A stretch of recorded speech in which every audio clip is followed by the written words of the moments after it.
जगदम्बिका पाल ने राहुल गांधी पर पलटवार किया।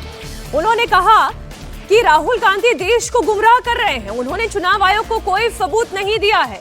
बिहार चुनाव से पहले उन्होंने हार मान ली है, ये कहना है जगदम्बिका पाल का। गांधी रोज धमकी देते हैं कि हम हाइड्रोजन बम फोड़ेंगे। किस बात पे धमकी देते हैं?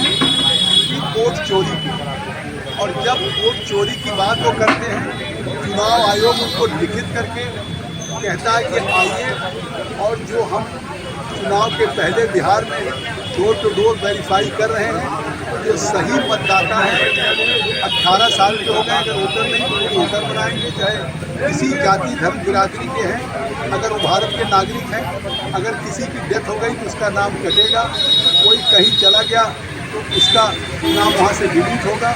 लेकिन रोहिंग्या, बांग्लादेशी या विदेशी जो अवैध रूप से मतदाता बने हैं वो नहीं रहेंगे। जब चुनाव आयोग उनसे सबूत मांगता है तो वो सबूत देने के बजाय केवल देश को गुमराह कर रहे हैं, देश में भ्रम पैदा है। जब इलेक्शन कमीशन के सामने अपने सांसदों के साथ प्रोटेस्ट करने जाते हैं तो उन्होंने 30 सांसदों को चुनाव आयोग ने बुलाया, अंदर नहीं गए क्योंकि उनके पास कोई सबूत नहीं।